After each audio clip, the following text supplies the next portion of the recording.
Ako po si Dr. Benigno Manlapas, isang doktor na nagmamalasakit sa kalusugan ng ating mga senior citizen. May nagsabi raw po noon na ang almonds ay may taglay na cyanide at ang pagkain ng sobra nito ay maaaring magdulot ng pagkalason. Dahil po sa pahayag na iyan, marami sa ating mga nakatatanda ang nabahala, lalo na't hindi na tulad ng dati ang kanilang kalusugan. At bawat pagkaing pipiliin ay dapat pag-isipang mabuti. Pero totoo po ba talaga iyon? Lahat ba ng almonds ay delikado? O baka naman hindi ninyo namamalayan na iniiwasan ninyo ang isa sa pinakamagandang uri ng mani para sa inyong puso, memorya, at pagtulog dahil lang sa isang maling akala? Kung kayo po ay nag-atubili nang makakita kayo ng almonds sa inyong pagkain o nagtaka kung ligtas pa bang ipagpatuloy ang pagkain nito, maglaan po kayo ng ilang minuto para panoorin ang video na ito hanggang sa dulo. Tutulungan ko po kayong maunawaan kung aling uri ng almond ang ligtas, gaano karami ang dapat ninyong kainin, at kung bakit ang isang maliit na dakot lang araw-araw ay maaaring magdulot ng malaking pagbabago sa inyong kalusugan. At sa dulo ng video na ito, ituturo ko rin sa inyo kung paano gumawa ng gatas ng almendras o almond milk sa bahay. Ang recipe ay simple lang, banayad sa tiyan, madaling inumin, at perpekto para sa mga senior bago matulog. Kaya, ano po ba ang katotohanan sa likod ng chismis na nakalalaso ng almonds? Para lubos na maunawaan at maging kumpiyansa sa paggamit nito, kailangan nating balikan ang mga pangunahing kaalaman. Hindi po lahat ng almonds ay pare-pareho. May isang uri na ganap na ligtas at napakabuti para sa inyong kalusugan. Ngunit mayroon ding isang uri na nagdulot ng takot sa isang makatuwirang dahilan. At kapag nalaman ninyo ang pagkakaiba ng dalawa, doon ninyo lang malalaman kung ano ang dapat kainin at ano ang dapat iwasan. Tingnan po natin ng mas malapitan kung aling almonds ang ligtas. Ang dalawang uri ng almonds at isa lang ang ligtas. Sa katunayan, ang almonds po ay may dalawang pangunahing uri. Ang isa ay sweet almonds, matamis na almendras. At ang isa naman ay bitter almonds, mapait na almendras. Maaaring magkamukha sila sa labas, ngunit sila ay ganap na magkaiba pagdating sa kanilang chemical na komposisyon at kaligtasan para sa inyong kalusugan. Ang sweet almonds po ang pinakakaraniwang uri. Ito po yung nakikita ninyo sa mga snack pack, almond milk, granola, cereal bar, o sa mga grocery store dito sa Pilipinas. Ang uri na ito ay komersyal na pinalalaki, kontrolado ang kalidad, at ganap na ligtas kainin araw-araw. Ang sweet almonds ay walang taglay na lason. Ito rin po ang uri na ginagamit sa mga siyentipikong pag-aaral tungkol sa kalusugan ng puso, pagtulog, at pag-andar ng isip pagkatapos ng edad na 60. Ang bitter almonds naman, tulad ng ipinapahiwatig ng pangalan, ay napakapait kapag kinain ng hilaw. Ang uri na ito ay naglalaman ng isang compound na tinatawag na amygdalin. Kapag pumasok ito sa katawan, ang amygdalin ay maaaring maging hydrogen cyanide, isang uri ng cyanide na maaaring magdulot ng pagkalason. Nagbabala po ang mga eksperto na 7 hanggang 10 pirasong bitter almonds lang ay sapat na para magdulot ng sintomas ng pagkalason sa isang matanda. Para sa mga bata o mahihinang senior, kahit mas kaunti pa rito, ay maaaring makasama. Ngunit heto po ang mahalagang bahagi, hindi ninyo kailangang magpanik. Ang bitter almonds ay hindi basta-basta ibinebenta sa merkado at mahigpit na kinokontrol sa industriya ng pagkain. Kung kayo po ay gumagamit ng roasted almonds, almond butter, o almond milk mula sa isang pinagkakatiwalaang grocery store, tiyak po na sweet almonds ang inyong kinakain na ganap na ligtas para sa araw-araw na pagkonsumo.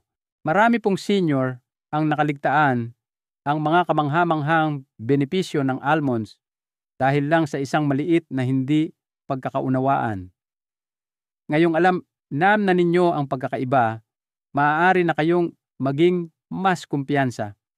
At sa isang maliit na dakot lang ng tamang almonds araw-araw, maaari ninyong mapansin ang banayad ngunit malinaw na pagbuti sa inyong puso, pagtulog, at memorya.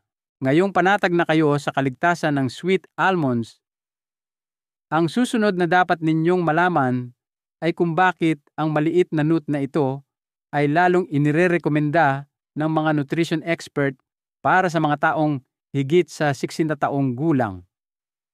Ang almonds ay hindi lamang isang masustansyang merienda. Nag-aalok ito ng 3 malalakas na benepisyo at isa sa mga ito ay maaaring magpabago sa paraan ng inyong pagtulog simula ngayong gabi. Kung paano pinapabuti ng tamang almonds ang kalidad ng tulog una, maaaring makatulong ang almonds upang makatulog kayo ng mahimbing, ng natural at walang gamot. Habang tayo po ay tumatanda, mas nagiging mahirap ang pagpasok sa mahimbing na tulog. Maraming tao ang nagigising sa kalagitnaan ng gabi, nagpapaikot-ikot hanggang umaga, o pagod pa rin ang pakiramdam kahit buo ang tulog. Makakatulong po ang almonds na mapabuti iyan dahil sa 2 napakahalagang sustansya, magnesium at tryptophan. Ang magnesium ay tumutulong na i-relax ang nervous system, i-regulate ang muscle function, at pagaanin ang stress sa isip. Ang tryptophan naman ay isang essential amino acid. Kapag nasa loob na ng katawan, ito ay nagiging serotonin at pagkatapos ay melatonin. Ito po ang inyong natural na sleep hormone, ang siyang nagpaparamdam sa inyo ng antok sa tamang oras at tumutulong na mapanatili ang mahimbing na tulog sa maraming sleep cycle. Marami pong senior ang sumubok kumain ng 4 hanggang 6 na pirasong almonds mga 1 hanggang 2 oras bago matulog at napansin nilang mas madaling dumating ang antok, hindi gaanong napuputol ang kanilang tulog at mas maganda ang kanilang pakiramdam sa umaga. Walang tableta, walang herbal tea, isang maliit na dakot lang ng almonds ay maaaring sapat na para dahan-dahang i-restart ang natural na orasan ng pagtulog ng inyong katawan sa isang ligtas at banayad na paraan. Bakit sinusuportahan ng almonds ang inyong puso pagkatapos ng edad 60? Pangalawa, nagbibigay ang almonds ng malakas na suporta para sa kalusugan ng inyong puso na nagiging isang lumalaking alalahanin pagkatapos ng edad na 60. Ang almonds ay isa sa pinakamayamang plant-based sources ng monounsaturated fats. Ito po yung mga good fats na tumutulong magpababa ng bad cholesterol, LDL, at magpataas ng good cholesterol, HDL, na nagpapabuti sa pagiging nababanat ng mga daluyan ng dugo, nagbabawas ng plaque buildup, at tumutulong na i-regulate ang presyon ng dugo. Bukod pa rito, ang almonds ay naglalaman ng mataas na halaga ng plant sterols at flavonoids. Ang mga ito ay makapangyarihang antioxidant compounds na tumutulong bawasan ang pamamaga ng mga ugat at sumusuporta sa malusog na daloy ng dugo sa buong katawan. Ang vitamin E sa almonds ay tumutulong ding bawasan ang pinsala mula sa free radicals na isang nakatagong dahilan sa likod ng maraming malalang kondisyon sa puso. Isang pag-aaral na isinagawa sa Pilipinas ang nagpakita na ang pagkonsumo ng humigit kumulang 50 gramo ng almonds araw-araw sa loob ng 8 linggo ay nakatulong na mapabuti ang systolic blood pressure at mapataas ang mga antas ng antioxidant sa dugo. Ito ay lalong mahalaga para sa mga nakatatanda na may kasaysayan ng mataas na presyon ng dugo o maagang yugto ng coronary artery disease. Ang papel ng almonds sa memorya at pagtanda ng utak pangatlo. Maaaring makatulong ang almonds na protektahan ang inyong memorya at pabagalin ang paghina ng pag-iisip na may kaugnayan sa edad. Pagkatapos ng edad 60, ang banayad na pagkalimot ay maaaring mas mabilis na lumala kung hindi matutugunan ng maayos. Ang almonds ay naglalaman ng vitamin E, isang fat-soluble antioxidant na nagpoprotekta sa mga nerve cell mula sa pinsala ng free radicals. Ngunit hindi lang iyon. Nagbibigay din ang almonds ng riboflavin at L-carnitine, dalawang sustansya na sumusuporta sa central nervous system, nagpapahusay ng neural signaling, at nagpapalakas ng pangkalahatang pag-andar ng utak. Ang mas magandang sirkulasyon ng dugo sa utak ay nangangahulugan na ang mga mahahalagang bahagi ng memorya ay tumatanggap ng mas maraming oxygen at sustansya ng palagian. Ilang observational studies ang nakatuklas na ang mga nakatatanda na regular na kumakain ng mga mani tulad ng almonds nang hindi bababa sa 3 beses sa isang linggo ay nagpakita ng mas mababang antas ng paghina ng memorya. Naniniwala pa nga ang ilang siyentipiko na maaaring pabagalin ng vitamin E sa almonds ang paglala ng demensya at makatulong na pagaanin ang mga maagang sintomas ng Alzheimer's disease. Isang maliit na pang-araw-araw na ugali lang, tulad ng pagkain ng almonds sa hapon o bago matulog, ay maaaring gumawa ng malaking pagkakaiba sa linaw ng inyong isip, ritmo ng puso, at kalidad ng tulog. At kung ipagpapatuloy ninyo ito, ang mga benepisyong iyon ay maaaring maipon at maging isang pangmatagalang panangga para sa inyong kalusugan sa mga darating na taon. Bagamat maraming benepisyo ang almonds, tulad ng anumang masustansyang pagkain, ang pagkain ng sobra ay maaaring maging masama. Ang mahalaga ay ang pagkain ng tamang dami, sa tamang oras, at sa tamang paraan upang ma-absorb ng inyong katawan ang mga benepisyo nang hindi nagdaragdag ng pasanin sa inyong panunaw o calorie intake. Gaano karami ang dapat kainin at kailan kaya? Gaano karami ang tama para sa inyong katawan? Depende po iyan sa inyong personal na layunin. Kung ang layunin ninyo ay pamahalaan ang inyong timbang, sapat na po ang 4 hanggang 6 na pirasong almonds sa isang araw para makaramdam kayo ng kabusugan at mabawasan ang cravings. Subukang kainin ito sa hapon o sa pagitan ng mga pagkain para mabawasan ang pagmemeryenda at mapanatiling matatag ang inyong blood sugar. Para sa mga malusog na matatanda, ang standard na inirerekomendang dami ay 23 pirasong almonds bawat araw na katumbas ng 28 gramo. Maaari ninyo itong hatiin sa 2 o 3 beses na pagkain para maiwasan ang sobrang pagkonsumo ng taba ng sabay-sabay. Kung ang kalusugan ng puso ang inyong prioridad, iminumungkahi ng ilang pag-aaral na ang mas mataas na intake na humigit kumulang 40 gramo bawat araw ay maaaring makatulong na mapabuti ang presyo ng dugo at mga antas ng antioxidant. Gayunpaman, pinakamainam na ikalat ang dami na ito sa maraming pagkain at bantayan ang inyong timbang dahil mataas din sa calories ang almonds. Piliin po ang paraan ng pagkain na pinakaangkop sa inyong routine. Maaari kayong kumain ng unsalted roasted almonds, idagdag ito sa isang mangkok ng oatmeal o yogurt, ihalo sa malalambot na prutas tulad ng saging, o gumamit ng unsweetened almond milk kung nahihirapan kayong ngumuya. Anuman ang paraan ng pagkain ninyo, nguyain itong mabuti at uminom ng maraming tubig kung kumakain kayo ng higit sa 10 pirasong almonds sa isang araw upang maiwasan ang pakiramdam na bloated. Bagamat maraming benepisyong pangkalusugan ang almonds, hindi po ito angkop para sa lahat, lalo na para sa mga may sensitibong sistema ng panunaw o mga dati ng kondisyong pangkalusugan. Mahalagang magpatuloy ng may pag-iingat. 2 grupo na dapat mag-ingat.